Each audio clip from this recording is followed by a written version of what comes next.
കേട്ടപ്പം തന്നെ ആസി കെട്ടിപ്പിടിച്ച് രണ്ടുപേരും എടാ ഇത് നമ്മൾ ചെയ്യുന്നു എല്ലാം ഈ ഒരു ലെവലിൽ ആ എനർജി ആയിരുന്നു. സ്പെക്കായിട്ട് എഴുതി നോക്കാമെന്ന് ഉദ്ദേശിച്ചുള്ളൂ. ഒരു പ്രൊജക്റ്റ് ആവുമെന്നോ പ്രൊജക്റ്റ് ആക്കാൻ പറ്റുമെന്നോ അങ്ങനെ ആ രീതിയിലേക്ക് ഒന്നും ചിന്ത പോയിട്ടുണ്ടായിരുന്നില്ല. വെറുതെ ഒരു എക്സസൈസ് എന്നുള്ള രീതിയിൽ എഴുതി നോക്കാം. കംപ്ലീറ്റ് ചെയ്യാൻ പറ്റുമെന്നും അറിയില്ല. കംപ്ലീറ്റ് ആവുകയാണെങ്കിൽ അത് പുറത്തൊരാൾക്ക് വായിക്കാൻ കൊടുക്കുന്ന പരുവത്തിലാവുകയാണെങ്കിൽ മാത്രം ഫോർവേഡ് ചെയ്യാം. കിഷ്കിന്ദ ഹനുമാൻ കിഷ്കിന്ദ വെച്ചിട്ട് വല്ലതും പറ്റുമോ എന്ന് ആരുടെയോ വായിന്ന് വന്നു. ആരുടെയാണെന്ന് എനിക്ക് ഓർമ്മയില്ല. നമ്മൾ 5-8 പേര് ഒരുമിച്ചിരുന്ന് സംസാരിക്കായിരുന്നു.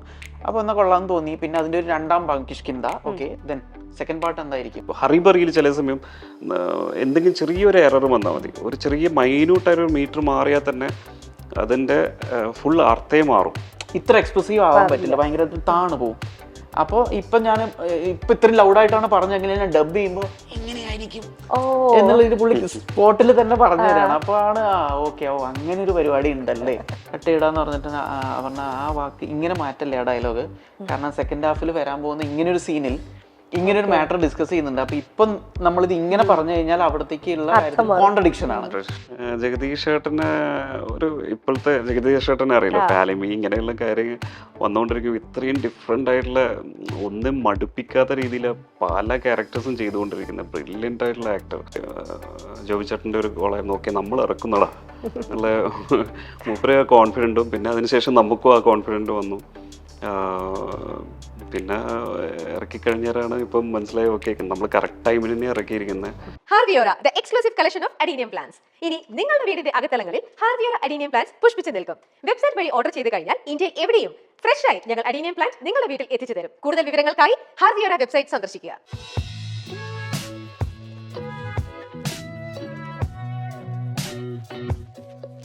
മൈൽസ്റ്റോൺ മേക്കേഴ്സ് അവതരിപ്പിക്കുന്നു ആഴങ്ങളിൽ. ഏവർക്കും സ്വാഗതം. കണ്ടവരെല്ലാവരും ഒരേ ശബ്ദത്തിൽ ഒരുപോലെ പറയുന്നു കണ്ടതൊരു മികച്ച ചിത്രമാണ് എന്ന്. കിഷ്കിന്ദാകാന്ഡം എന്ന ഓണം റിലീസ് ചിത്രത്തിനെ പറ്റി നമ്മളോട് സംസാരിക്കാനായി director Dinjith Ayyathan, script writer and cinematographer Bahul Ramesh രണ്ടുപേരും എത്തിയിരിക്കുകയാണ്. ആദ്യം തന്നെ താങ്ക് യു, കൺഗ്രാറ്റുലേഷൻസ് ഞാൻ പിന്നെ പറയാം. നല്ലൊരു സിനിമ കണ്ട തൃപ്തിയോടുകൂടി തിയേറ്ററിൽ നിന്ന് ഇറങ്ങാൻ സാധിക്കുക എന്നുള്ളൊരു ഫീലിംഗ് വളരെ റയറാണ്. അപ്പോൾ അങ്ങനെ ഒരു സിനിമ നമുക്ക് തന്നതിന് താങ്ക് യു ആൻഡ് കൺഗ്രാറ്റുലേഷൻസ്. നല്ലൊരു സിനിമ നിർമ്മിച്ച് നമുക്ക് തന്നിരിക്കുന്നു. Thank you. എന്താണ് ഫീലിംഗ് ഇപ്പോൾ? വളരെ ക്ലീഷേ ക്വസ്റ്റ്യൻ ആണ് എനിക്കറിയാം, ബട്ട് സ്റ്റിൽ ഈ ഒരു ഫീലിംഗ് സ്പെഷ്യലാണ്.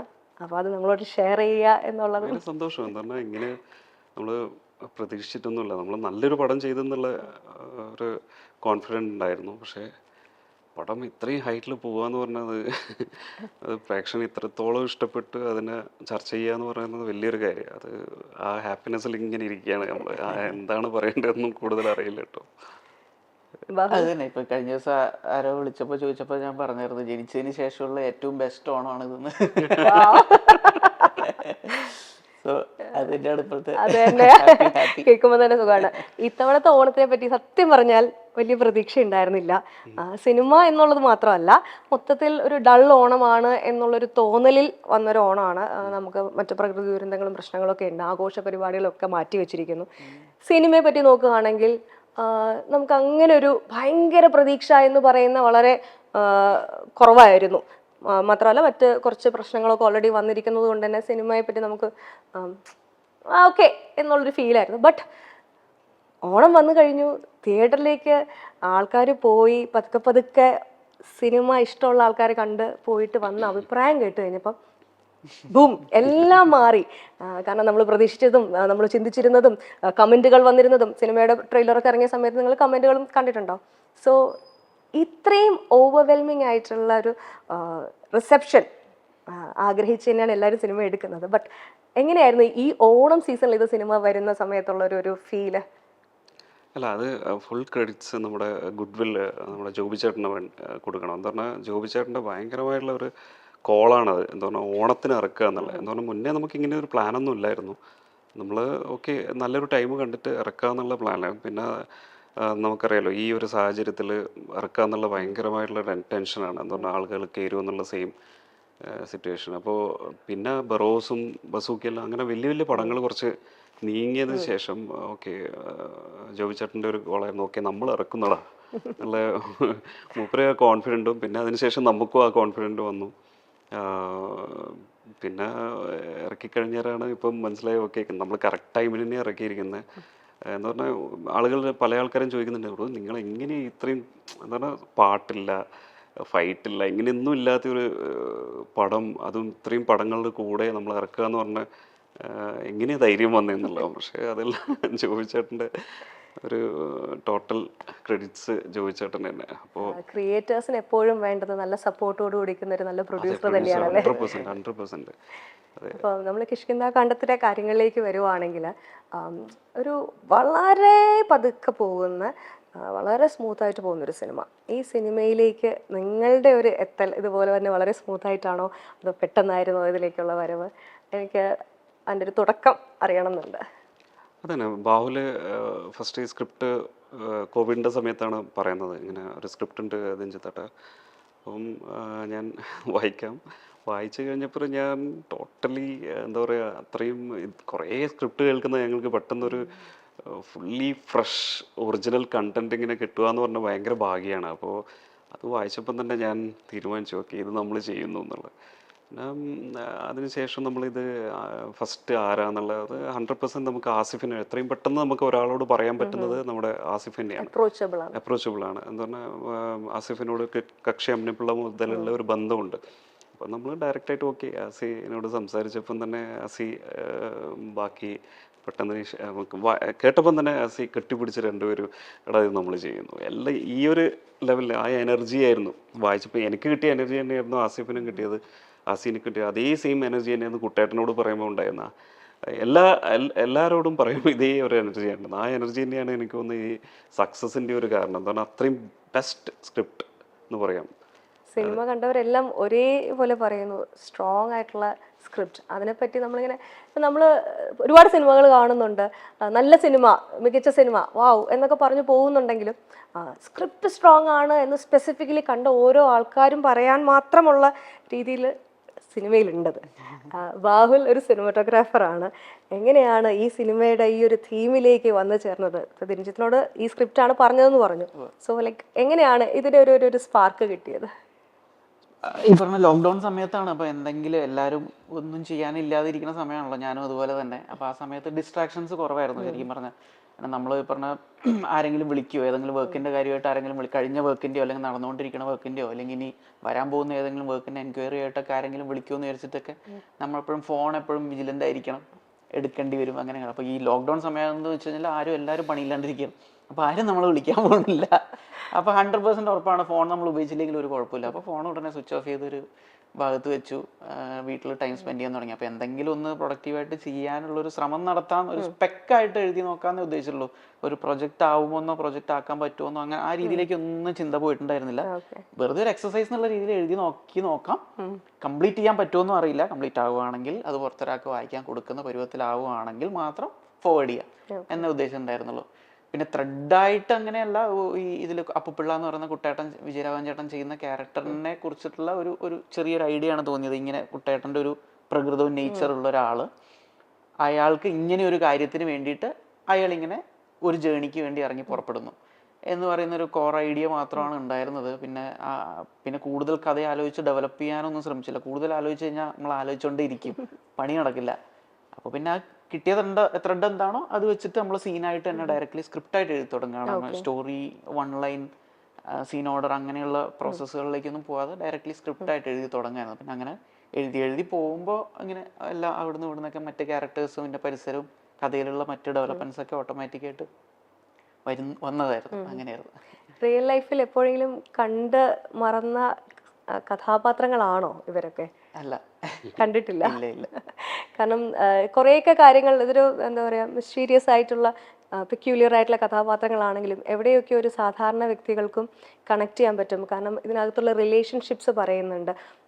അച്ഛനും മകനും തമ്മിലുള്ള, സഹോദരനും തമ്മിലുള്ള, 2 മക്കളുണ്ടെങ്കിൽ 2 മക്കൾക്കും അച്ഛനോടുള്ള റിലേഷൻഷിപ്പ്, ഭാര്യ ഭർത്താവ്, ഇത് എവിടെയൊക്കെയോ കണക്ട് ചെയ്യാൻ പറ്റും. ഈവൻ എനിക്ക് പോലും അതിനകത്തുള്ള അപർണയുടെ ക്യാരക്ടറുമായിട്ടൊരു കണക്ഷൻ ഫീൽ ചെയ്തിട്ടുണ്ടായിരുന്നു, അച്ഛൻ എന്ന് പറയുന്ന കഥാപാത്രവുമായിട്ടുള്ള കണക്ഷൻ. സോ ഈ ഒരു റിലേഷൻഷിപ്സിന്റെ ആ ഒരു നെറ്റ്വർക്ക് അത് തന്നെ എല്ലാം ഡിഫറെൻ്റ് ആണ്.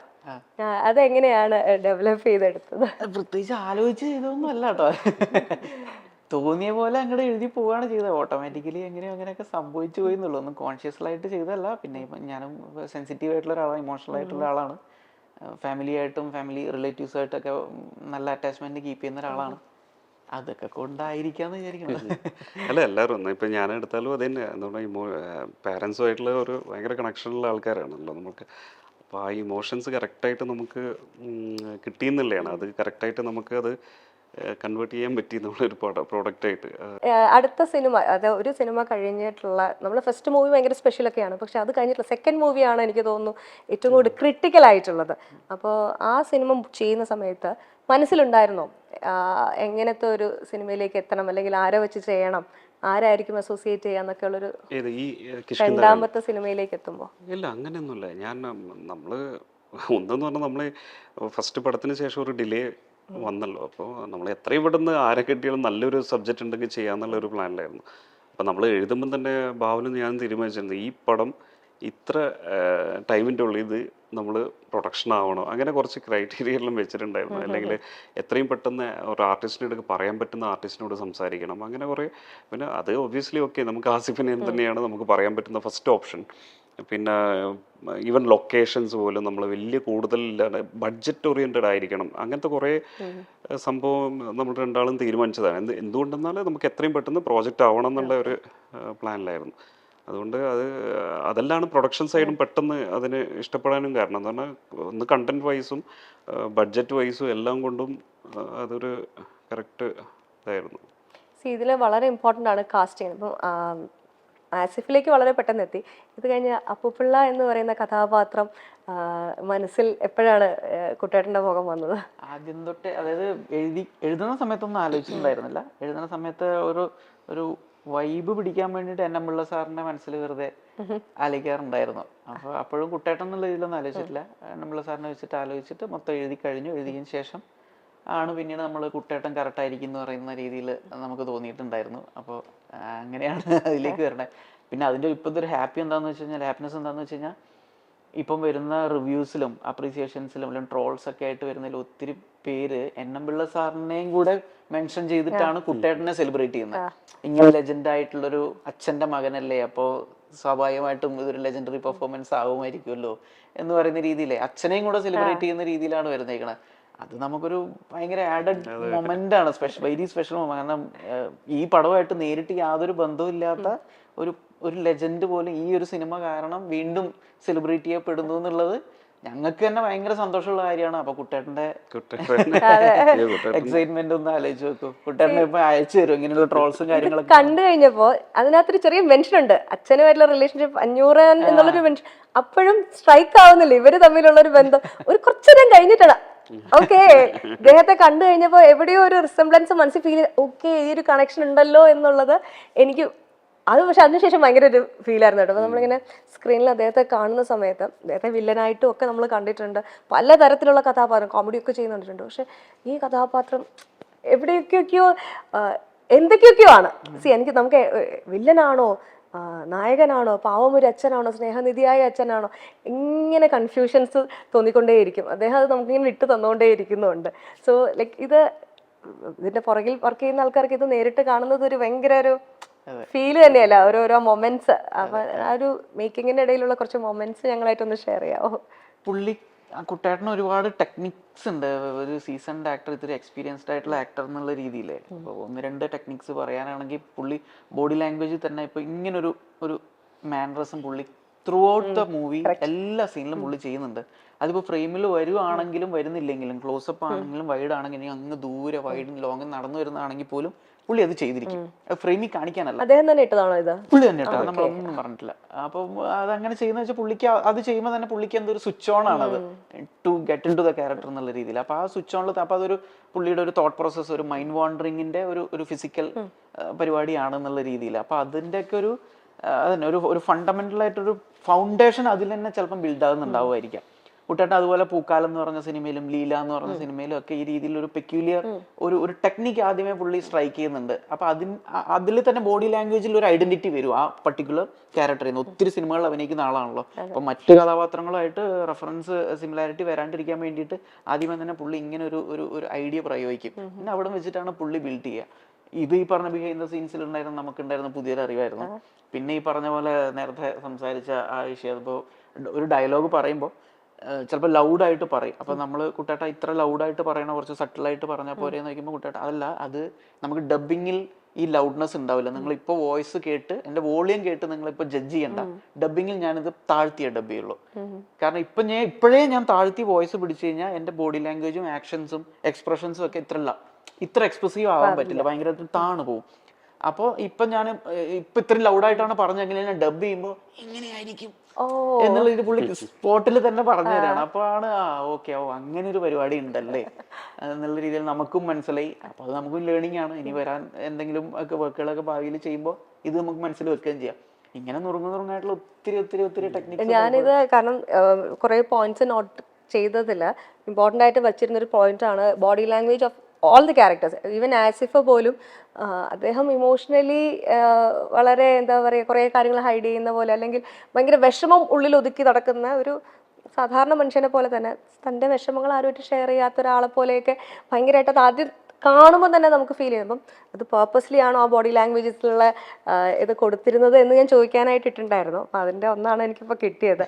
ഈവൻ ആസിഫിൻ്റെ ബോഡി ലാംഗ്വേജിൽ വരുന്ന ഈ പറഞ്ഞ പോലെ ഒരു റെസ്റ്റ്ലെസ്നെസ്സും അല്ലെങ്കിൽ ഒരു എവിടേക്കൊക്കെയോ ഈ പറഞ്ഞ വ്യത്യാസങ്ങൾ കൊണ്ടുവരുന്നുണ്ട്. അത് നിങ്ങൾ പറഞ്ഞു ചെയ്യിച്ചതാണോ? അല്ല, ഫസ്റ്റ് ഓഫ് ഓൾ നമ്മുടെ ഈ ക്യാരക്ടർ ഇറ്റ് സെൽഫ് അതിൽ കറക്റ്റ് ഡിസ്ക്രിപ്ഷൻ ഉണ്ട്, ഇതെല്ലാം ആണ് എന്നുള്ളത് വായിക്കുമ്പോൾ തന്നെ മൂപ്പർക്ക് എല്ലാ രീതിയിലും നമ്മൾ നറേറ്റ് ചെയ്യുമ്പോൾ എല്ലാ കാര്യങ്ങളും സംസാരിച്ചിട്ടുണ്ട്.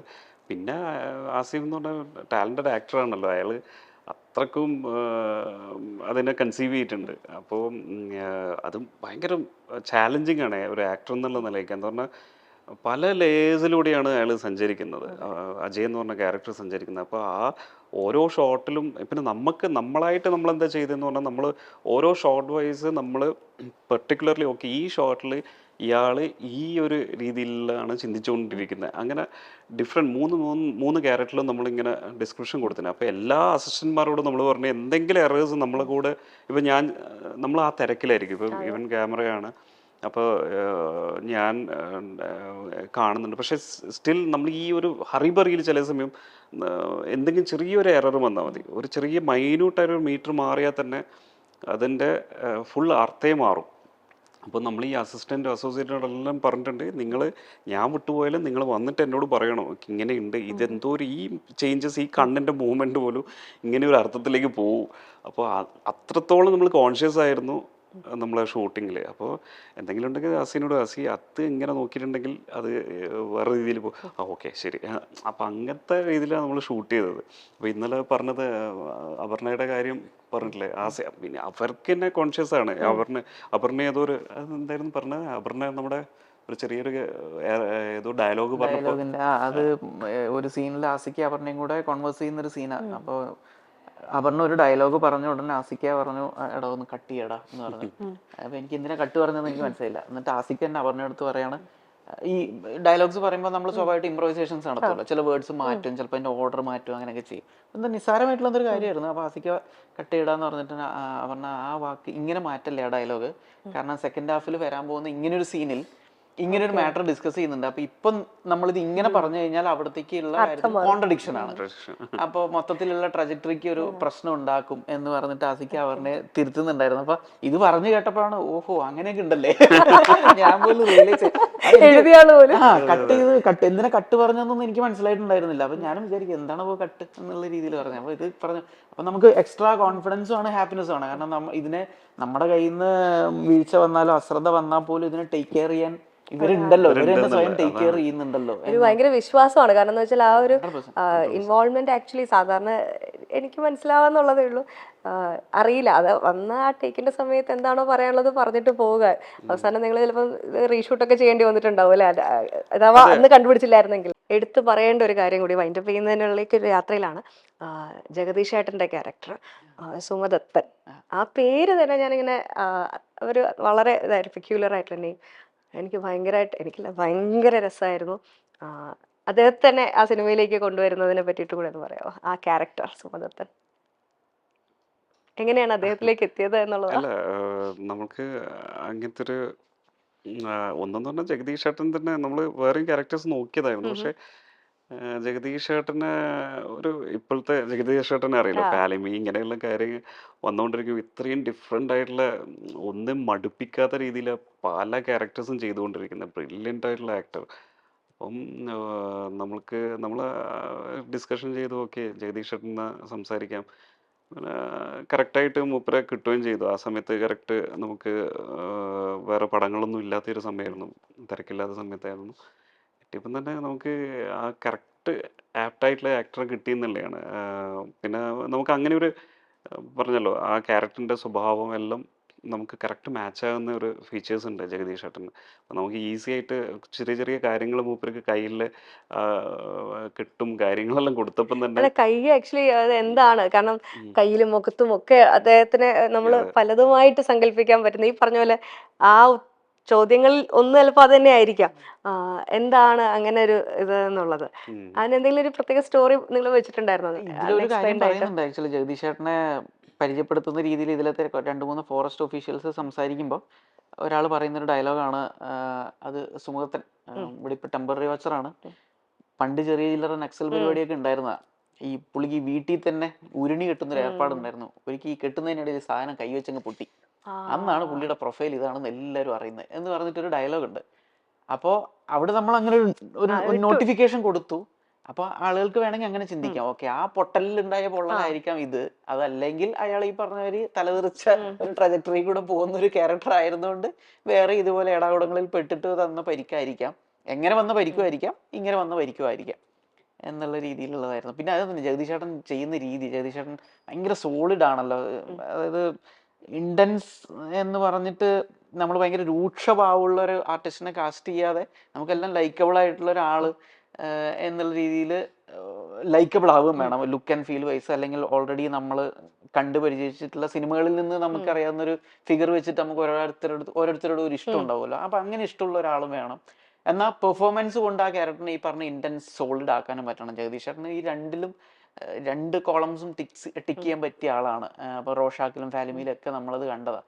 അപ്പോൾ ആ പറഞ്ഞ തന്നെ ആ ക്യാരക്ടറിന് കുറച്ചും കൂടി ഒരു 3 ഡയമെൻഷണൽ പരിപാടി കിട്ടാൻ ജഗദീഷ് ചേട്ടൻ്റെ ഒരു കോൺട്രിബ്യൂഷൻ ഉറപ്പായിട്ട് സഹായിക്കുന്നുള്ളൊരു ഫീലിംഗ് ഉണ്ടായിരുന്നു. അത് അതേപോലെ സംഭവിച്ചു. ജഗദീഷ് ചേട്ടൻ വന്നിട്ട് ഗംഭീരമായി. നമ്മൾ പറഞ്ഞതിനെ നമ്മൾ ആക്ച്വലി ഒന്നും പറയേണ്ടി വന്നില്ല. ജഗദീഷ് ചേട്ടൻ കുറെ കാര്യങ്ങൾ ഇങ്ങനെ പറഞ്ഞു, അതെ നിങ്ങൾക്ക് ഇങ്ങനെ നിങ്ങൾ പറഞ്ഞ പോലെ ഞാൻ വേണമെങ്കിൽ ചെയ്യാം, വേണമെങ്കിൽ ഞാൻ ഇങ്ങനെയും കൂടെ ചെയ്യാം, നിങ്ങൾ ആലോചിച്ച് നോക്കിക്കാതെ ഞങ്ങളൊന്ന് ആലോചിച്ച് നോക്കിയപ്പോൾ ശരിയാട്ടോ അങ്ങനെ നമുക്ക് ചെയ്യാം. അതേപോലെ തന്നെ അശോകൻ ചേട്ടൻ ഈ പറഞ്ഞതുപോലെ ഇവരൊക്കെ 90s നമ്മൾ ഒത്തിരി ചിരിപ്പിച്ച വ്യക്തികളാണ്. പക്ഷെ അതിനുശേഷം ഇപ്പൊ കഴിഞ്ഞ കുറച്ച് വർഷമായിട്ട് നോക്കുകയാണെങ്കിൽ മികച്ച കഥാപാത്രങ്ങളിലൂടെ ഇങ്ങനെ എന്താ പറയാ, പണ്ടുണ്ടാക്കിയതിനേക്കാളും ഡബിളോ ട്രിപ്പിൾ ഇമ്പാക്ട് ഉണ്ടാക്കിക്കൊണ്ടിരിക്കുന്നു. അപ്പൊ ഒരു രക്ഷയില്ലാത്തൊരു മറ്റൊരു വളരെ നമുക്ക് എപ്പോഴും നമ്മുടെ ഫാമിലിയിലൊക്കെ കാണുന്ന പോലീസുകാരനായിട്ടൊരു ചേട്ടൻ, അത് ഈവൻ അദ്ദേഹത്തിനെ പറ്റി ഞാൻ ചോദിക്കുകയാണ്. അത് തന്നെ നമുക്ക് ആ ക്യാരക്ടറിന് വേണ്ടിയിരുന്ന ആവശ്യം, അത് ഈ ലൈക്കബിൾ ആയിരിക്കണം എന്ന് പറയുന്ന റിക്വയർമെന്റ് ഉണ്ടായിരുന്നു.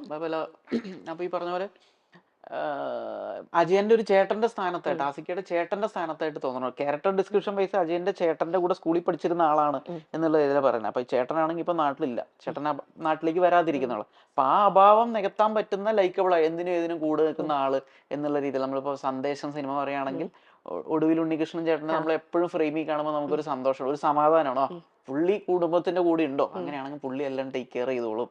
അല്ലെങ്കിൽ ഒരു ആശ്വാസത്തിന് എന്ന് പറഞ്ഞ രീതിയിൽ ആ പുള്ളിയെ കാണുമ്പോഴൊക്കെ നമുക്കും ആശ്വാസമാണ്, അതിലത്തെ ക്യാരക്ടേഴ്സിനും ആശ്വാസം എന്ന് പറഞ്ഞ പോലെ ആയിരിക്കണം അശോകേട്ടന്റെ പ്രസൻസ്. പലപ്പോഴും ഇതിൽ ആസിക്കയ്ക്ക് പുള്ളി ഒന്നും ചെയ്തില്ലെങ്കിൽ പോലും ആസിക്കയുടെ കൂടെ നിൽക്കുമ്പോൾ ആസിക്കയ്ക്ക് ഒരു മോറൽ സപ്പോർട്ടായിട്ട് ആസിക്കയ്ക്കും ഫീൽ ചെയ്യണം, കാണുന്ന നമുക്കും ഫീൽ ചെയ്യണം. അങ്ങനെ ഒരു ഇമോഷണൽ കണക്ഷൻ ഉള്ള ഒരു ലൈക്കബിൾ ആയിട്ടുള്ള ഒരാൾ വേണം എന്നുള്ളത് ഉണ്ടായിരുന്നു. പിന്നെ ഈ പറഞ്ഞൊരു പോലീസാണ്, പക്ഷെ പോലീസിങ് ആയിട്ടുള്ള ടിപ്പിക്കലി സിനിമയിൽ കണ്ടുവരുന്ന പോലീസിങ് ബോഡി ലാംഗ്വേജ് കാര്യങ്ങളൊന്നും ഉപയോഗിക്കാതെ സിമ്പിളനായിട്ട് നടക്കുന്ന ഒരാൾ എന്നുള്ള രീതിയിലുള്ള ഒരു പരിപാടിയായിരുന്നു. പിന്നെ അശോകേട്ടനെ എനിക്ക് പേഴ്സണലി ഭയങ്കര ഇഷ്ടമാണ്. പത്മനാഭൻ സാറിൻ്റെ ഒക്കെ പടങ്ങളിൽ എനിക്ക് അശോകേട്ടനെ എപ്പോഴും, ഞാൻ ഇന്നലെ അശോകേട്ടനെ ഫോണിൽ വിളിച്ചപ്പോൾ പറയുകയും ചെയ്തു, അശോകേട്ടനെ കാണുമ്പോഴൊക്കെ എനിക്ക് പത്മനാഭൻ സാറിന്റെ ഒരു സൊവനീർ പോലെ റെമിനിസൻസ് പോലെയാണ് തോന്നാനും.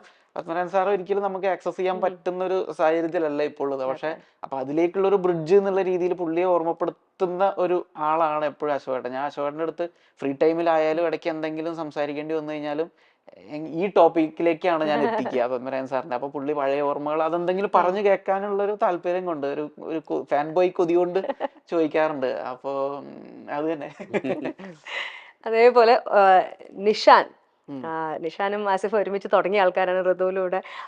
നിഷാനും മീശയൊക്കെ വെച്ച് വളരെ മെച്ചുവർ ആയിട്ടുള്ള ഒരു എന്താ പറയാ യങ് വൈബുള്ള ചെക്കനിൽ നിന്നും ഒരു മിഡിൽ ഏജിലേക്ക് നിൽക്കുന്ന ഒരു കുറച്ചുകൂടെ മെച്ചുവർ ക്യാരക്ടറിലേക്ക് കണ്ടപ്പോൾ വളരെ സന്തോഷം. മീശയൊക്കെ വെച്ച് അത് രണ്ടുപേരും ഒരുമിച്ച് വന്നപ്പോൾ വീണ്ടും സന്തോഷം. എങ്ങനെയാണ് നിഷാനിലേക്ക് എത്തിയത്? നിഷാന്റെ ഐഡിയ ഇത് സെയിം തിങ്. നമുക്ക് ഒരു ഫ്രഷ് ക്യാരക്ടർ, ലൈക്കബിൾ ക്യാരക്ടർ എന്നുള്ള ഇത് തന്നെയാണ് വേണ്ടത് എന്ന് പറഞ്ഞാൽ നിഷാൻ. പിന്നെ അത് മാത്രമല്ല, കുറേ ആലോചിച്ചു ഈ ഒരു ക്യാരക്ടർ ചെയ്യാൻ പറ്റുന്ന കുറേ മലയാളി ആക്ടേഴ്സ് ഉണ്ട്. പക്ഷേ സ്റ്റിൽ നമുക്കതിന് ഒരു ഫ്രഷ് ഫേസ് നമുക്ക് പെട്ടെന്ന് കാണുമ്പോൾ തന്നെ ഓ ആ ഇയാൾ അങ്ങനെ തോന്നുമല്ലോ നമുക്ക്.